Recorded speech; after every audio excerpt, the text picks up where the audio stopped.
Hey everyone, welcome back to Poplar Preparedness. More fires, a big chocolate recall, another train derailment. Yeah, another one. Lots of reports from all over about what's going on in the economy and in the food shortages around. I'm going to show you also how to purify water, just a bottle. Yep. Just a bottle like this. You can purify your own water if you need something to drink. We're going to get into all that and more, of course, in this episode. So glad to have you guys back. We are covering the food shortages that the mainstream folks aren't talking about. And more importantly, when they do cover things, it's all about moving you to fear. We want to move you towards action. So we want you to get off your duff and to take practical steps. Those of you who are taking practical steps, we want you to make sure that you understand that you are not alone and that the decisions that you're making are responsible adult decisions to provide for your families and for yourselves. All right, the bird flu update. 38 million birds killed so far in the past 3 months. May 23rd. In the United States, USDA is reporting 4,700 duck breeders in Pennsylvania were put down. May 24th, 3 more backyard flocks in Washington and Idaho were put down. It seems to be petering out a little bit, at least with the bigger flocks, but it does seem to be ramping up a bit up in Canada, so we'll be keeping our eye on that. Let's broaden our gaze to food production out there. There was a large grain mill fire in Prosser, Washington. The entire silo went up, and it looks like a total loss. Cheryl S. Tipped me off on that, and I looked it up after that. Appreciate that tip. All right, another train derailment here. Union Pacific coal train derailed in Nebraska. 30 cars of coal. Remember how we were talking about how not enough coal was going to be getting to power plants because Union Pacific is not able to run enough trains because they don't have any staff. The reason why they don't have any staff is because they laid them all off when the cough happened. Yeah, they treated their employees like crap, and then they're surprised that nobody wants to come and work for them. It's amazing how that is. And of course, this train derailment is following right on the heels of another train derailment up north there again, the Potash derailment in Canada. Or for your British speakers, I know a bunch of you are like twitching right now, or for you British speakers, potash, which is the fertilizer that's used in North America to get potassium into the soil.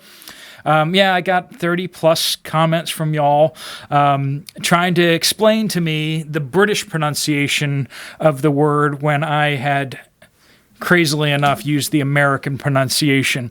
It is really an American versus British pronunciation. In North America, most of our potash comes from Canada, so the companies and such like that are providing it tend to use the British pronunciation, so that's why it's kind of become more the preferred or the more commonly used. It's been an argument going on for years and years, but potash is the American version. So I might stick with that just because I am proud to be red, white, and blue, folks. Christy V says, we are in the trucking industry. Most of the industry is made up of small companies like ours or owner-operators. Friends of ours own their own semi, they're owner-operators, and both of them had fuel stolen from their semis. The truck stop that they were at said it happened 4 times that week that they know of. This is in the New Orleans area. As prices go up, of course, we are seeing that that fuel theft is going to be more and more of a thing. Take action to protect yourselves, when you're parking certain places, that kind of a thing. Brazil is closing. They're canceling sugar export contracts to shift their sugar output to ethanol. So this is kind of, we're seeing a sugar shortage developing, and that is, of course, India just recently put export restrictions on their exports of sugar right after announcing that they're going to bump up their ethanol concentration in their fuel up to 20%. Yes, I do believe that those are related. That's why they're holding on to their sugar, is because in most parts of the world, sugar is what's used for ethanol. Only in North America do we have enough corn that corn is mostly used for ethanol production. So that's being taken out. Sounds like China is actually getting more and more concerned about the sugar shortage out there, and they're trying to stock up ahead of it. You might want to be like the Chinese and start thinking ahead, if you know what I mean, right? Make sure you got enough sugar, because it's extremely important for a lot of things. Baking, it's calories. It's a lot of calories, right? So that's actually a good thing in a survival situation. You can also make alcohol out of it. Like ethanol, but more of the drinking kind, right? So, Tanker Yanker No More says 2 local ethanol plants ran out yesterday, and the one ran out again this afternoon. No ethanol, no gas, unless you buy Rec 90. I don't have a location on this. I'm just throwing that out there because that seemed like an important comment to get out to you guys. W. Hojensen says a big poultry farming plant in Gotland, Sweden, is burning down right now. More than 20,000 hens are lost. I tried searching for that on the news sites and did not find any reference to that. Everything about Sweden is all about them getting into NATO and such. So,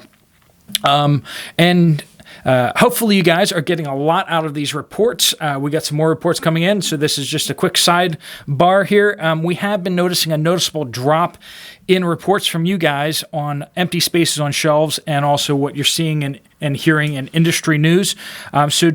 Please do keep those reports coming. Just type them in the comments down below. Try to put a location tag on it. If you want to be general, that's fine. Put a state. If you need to put 2 states in there, go ahead and do that. Try not to be too general, like Midwest is a little vague there, but do what you can on that. I am now sifting through 400 to 500 comments in order to aggregate these reports now. So it would be super helpful if you use the word update in your report somewhere in there, just so I can kind of search for it. If you see a good comment out there, it doesn't have the word update in there. If you just reply back to them and say something and use the word update in there, that will make it easier for me to find.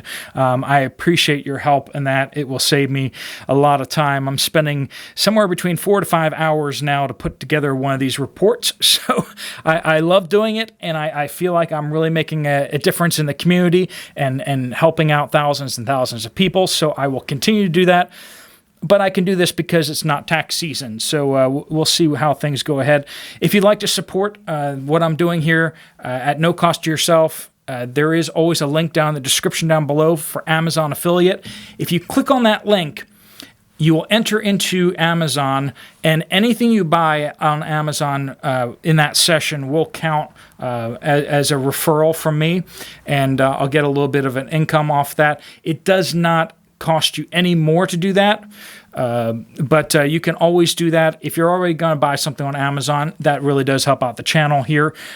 Just takes a few extra seconds for you to click through on that. But you can also donate. There is a donate button down in the description and also up on the page. Okay, that's enough. I don't usually do those. You know I don't usually do those, so we're done with that. All right, we have 200... we have a major chocolate recall here. This is from Brodair. I'm sorry, I always butcher your name. Brodair in Ireland. Amazing. For the first time ever, Kinder Factory has shut down and issued recall notices for their Kinder products in Europe due to fears of salmonella poisoning due to a production machine in Belgium being contaminated. But wait for it, with human waste. Ugh. 200 people sickened across 10 countries. Now a worldwide recall on certain Kinder chocolates. If you're from the United States, you may not be quite as familiar with Kinder chocolates because Kinder chocolates have been banned from the United States for so long. They've recently been allowed into the country, but Kinder chocolates, you go anywhere in the world and there's like Kinder chocolates everywhere. I mean, they're like Cadbury, except actually more so out there. So it is a massive, huge worldwide company of chocolate. So a major recall underway with that. Like I said, 200 people sickened across 10 countries. It is a massive recall. Okay, Michael T. says, Walmart in Morgan Hill, California, Supercenter. Holes here and there on the shelves. It could be just a stocking issue, but they weren't abundant. Certain sections had inventory pulled forward to cover empty space behind. This was noticeable with one of the brands of extra-large olive oil bottles and Pam nonstick spray. Some of the cereal boxes were pulled forward too, but still full in most places. French's yellow mustard in the larger bottle had a count of three bottles. This was an improvement over Sunday's count of 0. I reduced the count to 2. Jif peanut butter was nowhere to be found. There was some Skippy and more Great Value, but in the end, not well stocked. One glaring missing item is Great Value half and half. Bonnie W. Says, hospitals are running out of a lot of medical supplies, and it's getting slim pickings at 3 pharmacies that I know for a fact. Please, if you need prescriptions and over-the-counter medicines, do your best to get them as soon as possible because things are getting foobar. Entropy. Love that name. That's a great name. Entropy. Eggs sold out at Woolworths in Adelaide. Brian in PA says, my son works part-time at a local grocery store here in north central PA. Tonight when he went in, there were no U-boats for him to stock the shelves with. He was told to front the shelves. He went over to the pasta aisle and he said tonight there were only a couple boxes of Brilla pasta. All other generic and store brand pastas were gone. Devin H. I work production at a local chocolate company, not Kinder Chocolate. A year ago, our shifts were 5:45 a.m. to 4 p.m. Now it's 6:15 a.m. to 2 p.m. We also used to have optional Saturday half days for those who wanted overtime, but we haven't had that for a month or two now. Folks, we're hearing that repeatedly from one factory after the next. They are pulling back their production. They can't get enough stuff. They can't get the parts, and they can't pay the workers. They're being squeezed with these price increases. So production is dropping, and people are being cut and laid off. Interested Party says, hi from South Africa. 2 days ago, a lady that works for a large supermarket in our area told me that the largest sugar supplier has let them know that there will be no sugar coming. Remember, we're talking about sugar already. Due to rains in our sugar growing area in Durban, due to floods. So sugar is going to be very scarce here, and prices are going to skyrocket. People still don't know this yet, so it gives me a chance to stock up. The sugar company's name is Selati, I guess. Of course, South Africa does import a lot of their stuff from India, and India putting those export restrictions on sugar is also going to impact them directly. Kay Geisel, RN, says, Armstrong Flooring in Lancaster County, Pennsylvania, to lay off 600 employees. Preferred Meals, also in Lackawanna County and Philadelphia, are closing their doors, laying off 1,600 employees across the country. They supplied packaged foods to schools and senior living centers.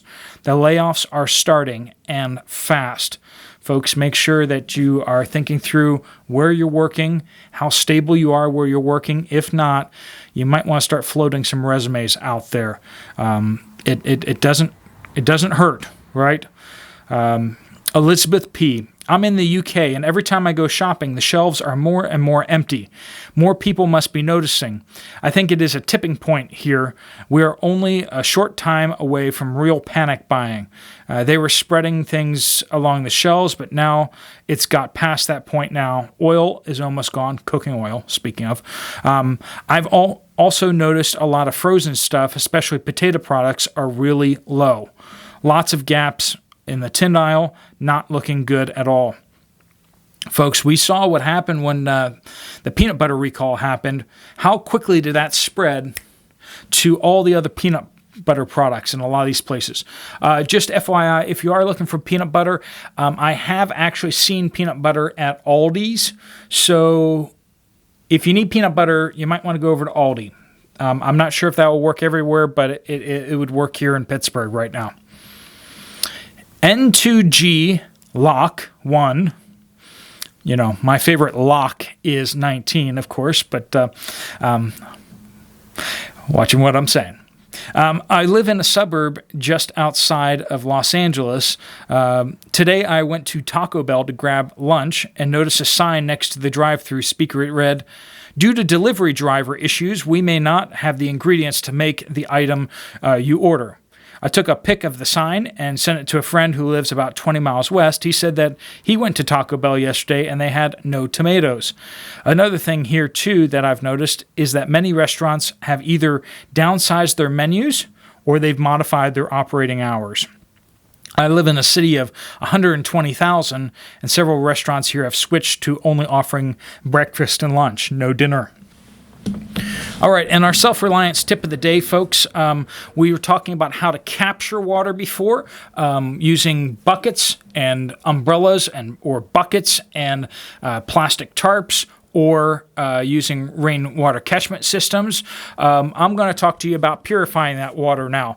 First things first is that if you don't make the water dirty by whatever you're catching it with, rainwater is clean. You can drink it out of the sky. Unless you live in some place that's really, really heavily polluted in the air and gook is coming down, even then you might still be okay with it, but probably want to clean it up a little bit that way.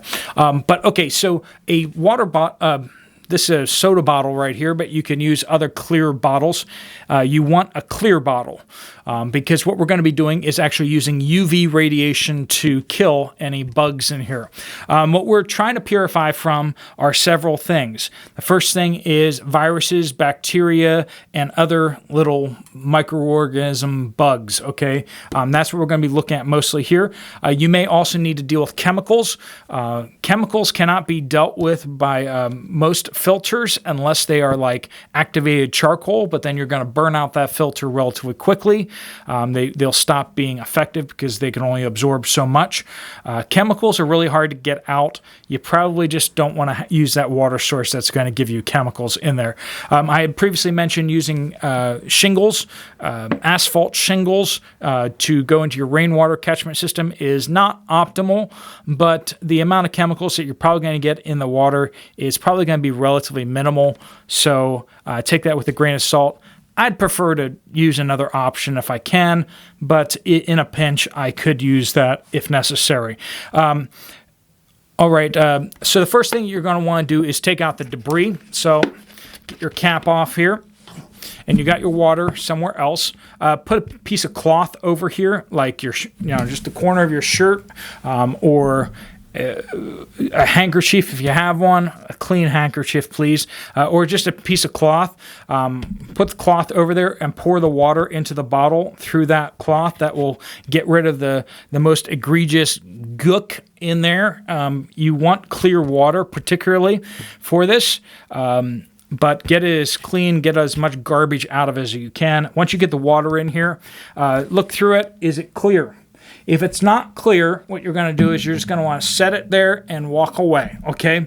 Give it 20 to 30 minutes, and oftentimes a lot of the sediment will actually drop out. A lot of the particulates will drop out.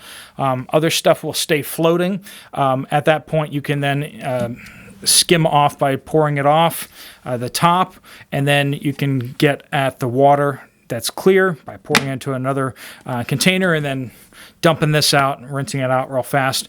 And then once you have a bottle of clear water, or relatively clear water, screw that cap on there. And then what you're going to do is you're going to go put this out into sunlight, okay? Just put this out in your yard, put it out somewhere. You probably don't want to put it on blacktop or anywhere it's going to roll, but you want to keep it relatively cool because you're not trying to heat it up. If you heat it up, it's going to cause degradation to the plastic. You're not going to release BPA into your water because there's no BPA in PET plastics. This soda bottles and water bottles nowadays are made out of PET plastics. There's no BPA in there. It cannot be released. It's impossible. It's like, you know, it just can't happen. Now, there are some other small chemicals that can leach out a little bit, but not noticeable concentrations and not enough to harm your health at all. So this is going to save you a lot from viruses and things that will make you sick. This is not your first go-to, but fill it up with water, put it out in the direct sunlight for 6 hours. If it's a cloudy day, that's fine, but you're going to have to leave it out in the sunlight, if it's cloudy, for 2 days, okay? That will give it enough UV radiation, which will penetrate the clouds and will purify your water. So you'll want a bunch of these. You can just rotate them, and you can use UV to actually sterilize the water in the bottles. That is a big deal, folks. You can have all the filters you want, but using just something like this. Now, I will put a caveat out here. I'm saying plastic bottle for a reason. This will work 100% of the time. If you use glass, you must be very, very careful. And this is why I recommend not using glass. Most glass these days have a UV coating on them. And the UV coating will block all the UV from getting to the water. Most product jars, they have a UV coating on them to protect the contents from getting degraded by sunlight. And so, like, if you use a jam jar, you know, a lot of these other glass jars that you find in the store, they're going to have UV coating on them. So you're going to want to either research whether your jar actually has UV coating on it or not go that route. Plastic never has UV coating on it, so clear plastic is the way to go, I think. Now, this plastic will start to get cloudy after enough usage, which will basically shield it from UV. So you can only do that for so long, but after that, what you can do is you can put the water out in the sunlight in an open container, like a pot, or something like that. You're just going to make sure that, you know, stuff doesn't get into it, like your chickens or some other animals. But you're going to want to just put the water out there and let the sun beat on it for a while, and that will sterilize it.